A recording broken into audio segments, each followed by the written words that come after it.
Coming to the next question, an electrician has to repair an electric fault on a pole of height 5 meter. She needs to reach a point 1.3 meter below the top of the pole to undertake the repair work. What should be the length of the ladder that she should use, which, when inclined at an angle of 60 degree to the horizontal, would enable her to reach the required position? Also, how far from the foot of the pole should she place the foot of the ladder? You may take under root 3 is equal to 1.73. ठीक है, तो ये हमारे पास question दिया हुआ है और diagram भी हमारे पास दिया हुआ है।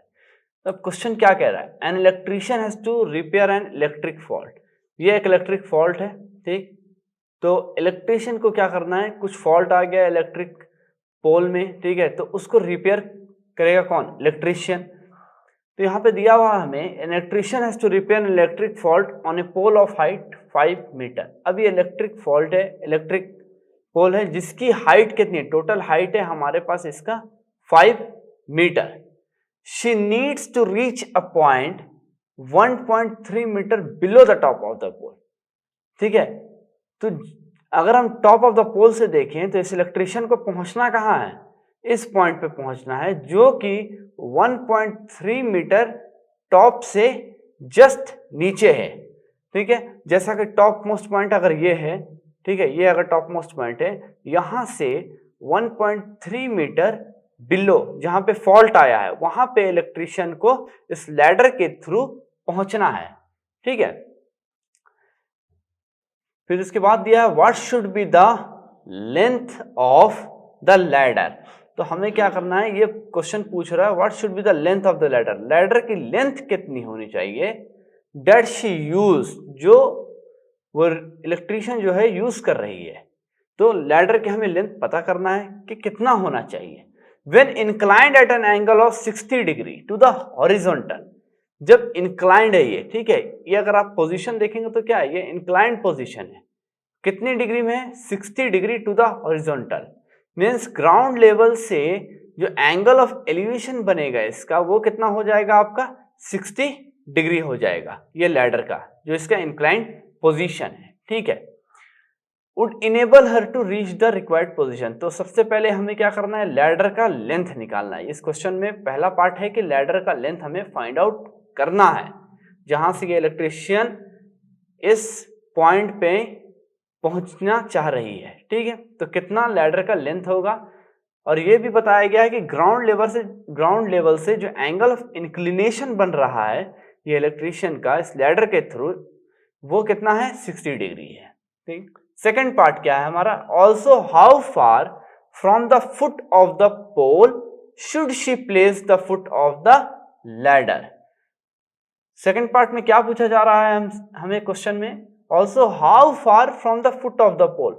अगर आप देखें तो ये पोल है, इसका फुट कहाँ है, ये फुट हो जाएगा, ठीक है। यहां से कितनी दूरी पे उसको लैडर रखना है, ठीक है। तो लैडर और फुट ऑफ द टावर का जो, और या फिर आप बोल सकते हैं फुट ऑफ द पोल का जो डिस्टेंस है वो भी हमें फाइंड आउट करना है। तो दो पार्ट हो गया इस क्वेश्चन में। पहला पार्ट हमें क्या फाइंड आउट करना है, length of the ladder find out करना है। दूसरा पार्ट हमें क्या फाइंड आउट करना है, फुट ऑफ द पोल से फुट ऑफ द लैडर का कितना डिस्टेंस है वो हमें फाइंड आउट करना है। तो ये तो हमारा एक ओवरव्यू हो गया इस क्वेश्चन का। अब सॉल्व कैसे करना है, तो सबसे पहले पहला प्रोसेस क्या होता है, जो भी गिवन कंडीशन है हम उसको लिख लेते हैं। तो गिवन कंडीशन यहां पर लिखने से पहले ये जो डायग्राम है उसको हमें एक free handed right angle triangle के थ्रू रिप्रेजेंट करना है, ताकि उससे हम जो रिक्वायर्ड हमारा पैरामीटर से वो हम फाइंड आउट कर सके, ठीक है। तो जैसा कि यहाँ पे था, an electrician has to repair an electric fault on a pole of height कितना है, 5 मीटर। ये पोल की हाइट कितनी है, 5 मीटर। तो सबसे पहले हम फॉर एग्जांपल ये पोल हो गया, इसकी हाइट कितनी बताई गई है, 5 मीटर इसकी टोटल हाइट है। ये पूरी हाइट जो है पोल की ये है 5 मीटर, ठीक है। सो इलेक्ट्रिशियन को एक पॉइंट पे पहुंचना है, इस पोल के एक पॉइंट पे पहुंचना है जहां पे फॉल्ट आया है, और वो फॉल्ट कहां पे आया है, टॉप से 1.3 मीटर बिलो। तो फॉर एग्जांपल अगर ये टॉप मोस्ट पॉइंट है पोल का, इससे 1.3 मीटर अगर बिलो हम यहां पर ले लें तो इस जगह पे हम कह सकते हैं कि फॉल्ट आया है। तो यहां से यहां तक का डिस्टेंस अगर हम मार्क कर लें 1.3 मीटर, ठीक है, तो इस जगह पे फॉल्ट आया है जो कि इलेक्ट्रिशियन को सही करना है। ठीक, ओके, अब आगे हम देखेंगे क्या है। She needs to reach a point 1.3 metre below the top of the pole to undertake the repair work. ठीक है, तो अब यहां तक पहुंचने के लिए वो क्या यूज कर रही है, वो लैडर का यूज कर रही है।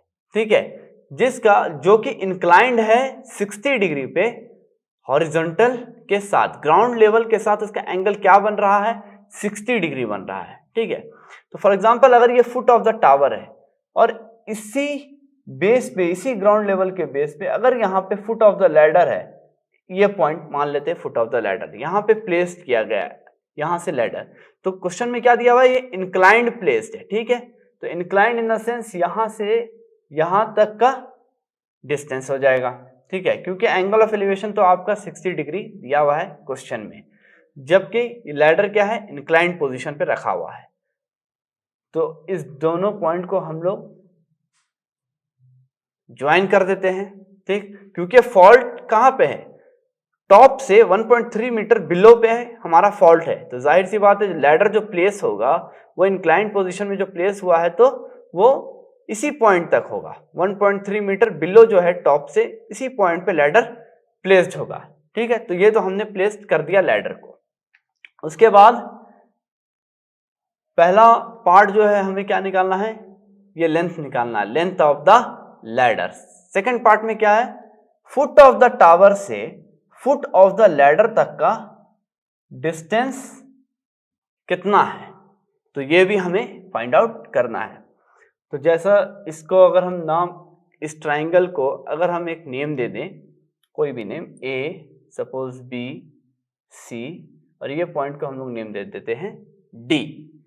ओके, तो अगर आप देखेंगे ये पूरा डिस्टेंस जो है ए बी क्या हो गया आपका, ए बी हो गया हाइट ऑफ द पोल। तो यहां पे हम लिख सकते हैं A B is equal to 5 meter. ठीक है, जैसा कि आप यहां पे देख सकते हैं ये क्या है हमारा, हाइट ऑफ द पोल। ठीक है, ए बी हो गया 5 मीटर, हाइट ऑफ द पोल। अच्छा ठीक है, ये हो गया। एडी का डिस्टेंस क्या है हमारे पास, यहां पे लिख लेंगे AD is equal to 1.3 meter. Okay, जैसा कि हमें यहाँ पे डायग्राम ने हमने स्पेसिफाई किया है, एडी क्या है 1.3 मीटर। हमें निकालना क्या है, हमें निकालना है लैडर का लेंथ डीसी, और सेकंड पार्ट हमें क्या निकालना है, फुट ऑफ द लैडर से, ये फुट ऑफ द लैडर से फुट ऑफ द पोल तक का डिस्टेंस कितना है, मींस बीसी। ठीक है, और ग्राउंड लेवल से जो हमारा एंगल ऑफ एलिवेशन जो बन रहा है लैडर का इस पॉइंट तक, फॉल्ट पॉइंट तक, वो कितना बन रहा है, जैसा कि आपको डायग्राम में भी दिया हुआ है 60 डिग्री बन रहा है। ठीक है, तो ये हो गया हमारा फ्री हैंडेड डायग्राम रिप्रेजेंटेशन एक लैडर का और एक इलेक्ट्रिक पोल का। ओके, तो पहला चीज हमें क्या निकालना है, डीसी, दूसरा हमें निकालना है बीसी। डीसी हो गया हमारा foot of, sorry, length of the ladder, और बीसी हो गया हमारा distance between foot of the tower to the foot of the ladder. Okay, तो अब हम क्या करेंगे, सबसे पहले हम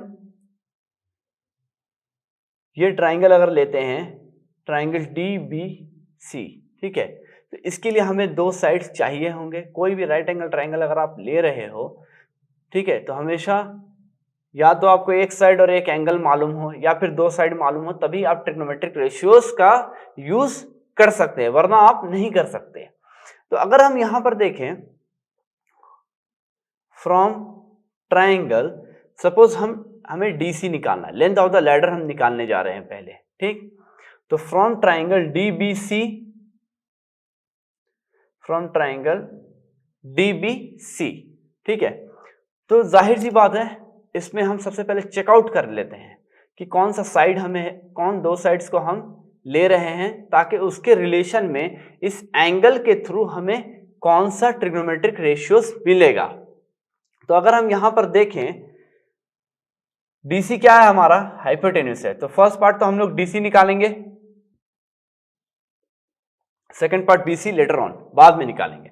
पहला पार्ट क्या निकलेगा हमारा, DC निकलेगा।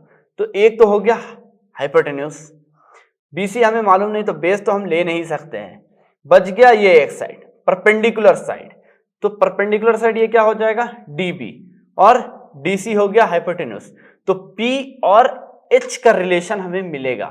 तो उस रिलेशन को मिलने से पहले क्या हमारे पास DB की लेंथ है, तो DB की अगर एक्चुअल लेंथ हमें निकालना है तो क्या हो जाएगा, DB is equal to AD plus, अगर आप देखेंगे ये DB है, तो अगर हम ये DB की लेंथ निकाल रहे हैं तो क्या हो जाएगा, ये पूरी हाइट ऑफ द पोल जो है AB माइनस जहां तक फॉल्ट है AB, अगर हम ये दोनों डिस्टेंस को अगर माइनस करें तो हमें ये डिस्टेंस मिलेगा DB। तो जैसा कि हम यहां पे लिख सकते हैं AB माइनस AD, ठीक है। तो ये हो जाएगा आपका DB is equal to, AB की पूरी हाइट कितनी है 5 माइनस AD की हाइट कितनी है 5 माइनस 1.3 मीटर, ठीक है। तो DB हो जाएगा हमारा 3.7 मीटर।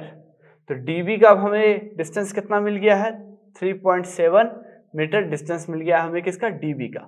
तो अब हम यहाँ पे चेकआउट करेंगे, एक साइड है परपेंडिकुलर, एक साइड है हाइपोटेन्यूज, और एंगल जो हमारा है 60 डिग्री। तो अगर हम चेकआउट करें ट्रिग्नोमेट्रिक रेशियोज के टर्म से, तो परपेंडिकुलर और हाइपोटेन्यूज का हमारा रिलेशन क्या निकलता है, जाहिर सी बात है साइन थीटा या फिर कोसिकेंट थीटा। तो अगर हम लोग यहाँ पे साइन 60 डिग्री अगर कंसीडर कर रहे हैं, ठीक है, साइन 60 डिग्री अगर हम कंसीडर करेंगे, जैसे साइन 60 डिग्री अगर हम कंसीडर कर रहे हैं तो क्या हो जाएगा, DB upon DC, DB upon DC। Sine 60 degree का वैल्यू हमें पता है क्या होता है ट्रिग्नोमेट्रिक टेबल से, square root 3/2, this equals to, DB की वैल्यू हमने निकाल ली है 3.7, ठीक है, डिवाइडेड बाय DC। ओके, तो अब हम क्या करेंगे, हमें निकालना क्या है, DC निकालना है। अगर हम क्रॉस मल्टीप्लाई कर दे सारे फैक्टर्स को तो ये क्या हो जाएगा, DC इज इक्वल टू, ये जो 2 है आपका मल्टीप्लाई हो जाएगा 3.7 से, 3.7 multiplied by 2 divided by under root 3। तो DC की वैल्यू आ गई हमारे 3.7 इंटू 2 अपॉन रूट 3। तो अगर इसको हम कैलकुलेट करेंगे DC को, तो ये अप्रोक्सीमेटली हमें मिलेगा 4.28 मीटर, ठीक है। तो ये हो गया हमारा DC का वैल्यू, जो कि लेंथ ऑफ द लैडर हमें मालूम करना था, ठीक है। अब हम जाएंगे नेक्स्ट पार्ट पे। तो नेक्स्ट पार्ट पे हमारा क्या था, BC निकालना था हमें, ठीक है, हमें क्या निकालना था, BC निकालना था। तो BC के लिए हम क्या कंसीडर कर सकते हैं, अगर हम BC के लिए देखेंगे, ये पार्ट बेस, ये हाइपोटेन्यूज मिल चुका है हमें DC, ठीक। तो बेस और हाइपोटेन्यूज का भी रिलेशन क्या बनेगा, कॉस थीटा का। ये पार्ट भी हमें मालूम है P, और ये पार्ट निकालना है BC। तो P और B इसका रिलेशन क्या बनेगा हमारा, tan थीटा। तो दोनों कंडीशन अवेलेबल है, हम किसी भी कंडीशन से जा सकते हैं, आइदर हम बेस और हाइपोटेन्यूज से जाएं या परपेंडिकुलर और बेस से जाएं। यहां पे पहले हम लोग लिख लेते हैं, फ्रॉम ट्राइंगल DBC, तो हम लोग जाएंगे बेस और हाइपोटेन्यूज से।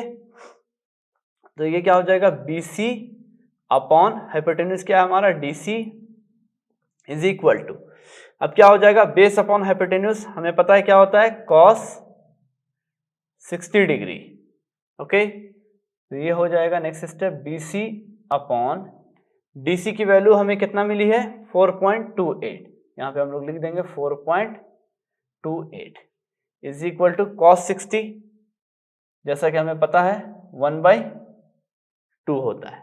ठीक है, तो अब BC हमें क्या मिल जाएगा, BC इज इक्वल टू 4.28 को हम लोग मल्टीप्लाई कर देंगे राइट हैंड साइड में, ये हो जाएगा 4.28 divided by 2 this equals to 2.14 metre.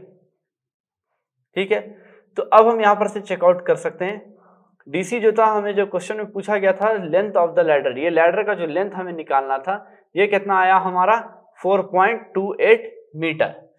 Second part जो था इस क्वेश्चन का, वो निकालना था फुट ऑफ द पोल से फुट ऑफ द लैडर तक का डिस्टेंस निकालना था हमें, ये डिस्टेंस फाइंड आउट करना था BC। ये क्या निकल गया हमारा 2.14 मीटर। तो जब कभी हम इस टाइप के क्वेश्चंस को सॉल्व करेंगे तो हमारे दिमाग में एक चीज मोस्ट इंपॉर्टेंट है, सबसे पहला तो फ्री हैंडेड डायग्राम से आपको रिप्रेजेंट करना होगा गिवन क्वेश्चंस के कंडीशंस को।